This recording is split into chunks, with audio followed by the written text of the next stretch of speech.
So olivine is this green rock here. What's special about it is that when it interacts with water and CO2, it causes the CO2 to turn into what corals use to build their skeletons. So when it breaks down, we can turn CO2 into shells and permanently store them in rock in the seafloor. Project Vesta isn't a typical industrial-sized carbon removal process in which vast amounts of CO2 are sucked from the atmosphere and stored underground. But it is one of several early-stage capture projects in $1 million investment from Stripe. The San Francisco electronic payments firm chose more costly innovation instead of simply paying for cheap offsets from the likes of landowners who agree not to cut down their trees.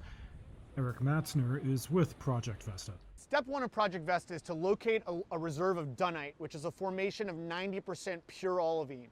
Once we find that location, step two is to minimally grind and transport it to the nearby coastline. Step three is to put that rock with a thin layer on the beach in the tidal area where the waves will grind it down into small sand and the collisions will rapidly accelerate the weathering process, which sucks up CO2. Stripe's commitment is small compared to the size of the global task, but it is having an impact. Microsoft, for one, was impressed and has announced a $1 billion investment in carbon removal. Another Stripe beneficiary is Charm Industrial, which takes biomass which would otherwise decompose and produces bio-oil, which is then stored underground.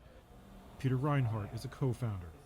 Yeah, at the most basic level, we're taking waste agricultural residue, heating it up without oxygen, so without air, and that causes it to turn into solid ash and a liquid called bio-oil. And that bio-oil contains almost all the carbon that came from the carbon dioxide in the atmosphere, and then we take that carbon bio-oil and pump it underground into waste disposal wells.